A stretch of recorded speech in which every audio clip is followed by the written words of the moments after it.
কি চিন্তা করতেছিস ভাই? একটা কথা বলতি, জেনে শুনে কি কেউ মরতে চায়? হ্যাঁ অবশ্যই চাই ভাই, আমি মানতে পারলাম না। অবশ্যই চাই। আমি মানতে পারলাম না। ওই যে লোকটা আসছে ওনার কাছে আমরা শুনে দেখি। একদম দেখি কি বলে। ও ভাই একটু এদিকে আসেন, একটু এদিকে আসেন। কি ভাই? এ ভাই, হ্যাঁ ভাই, আমি আমারে পাগলের বুঝছি, পাগল বুঝতেছি না। জানি শুনি কি ভাই? জানি শুনি কেউ মরতে চায়? দেখি যাও না শুনি যাও কোনোদিন? অবশ্যই মরতে চাই ভাই, কি কেন কও? চাবেন না? কি করি? আচ্ছা ভাই, আপনার হাতে এটা কি ভাই? এটা আছে সিগারেট। এর প্যাকেটটা কই ভাই? প্যাকেট আছে এই কোনে দেখ, এই প্যাকেটে। আচ্ছা, এই যে প্যাকেটটা ভাই, এই প্যাকেটে কি লেখা আছে? ধূমপান ধূমপানের কারণে স্ট্রোক হয়, ধূমপান স্বাস্থ্যের জন্য ক্ষতিকর, ধূমপানের কারণে স্ট্রোক হয়। আচ্ছা, এই সিগারেট আপনি জেনে শুনে কি খাচ্ছেন না ভাই?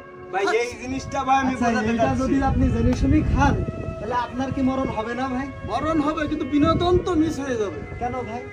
এই ধূমপান জেনে শুনে যদি আপনি খাতে পারেন ভাই, আপনার মরণ হবে কি না? তাহলে আপনি জেনে শুনে মরতেছেন কি না ভাই, আমার একটু বুঝিয়ে বলেন ভাই। জানি শুনি মরতিস?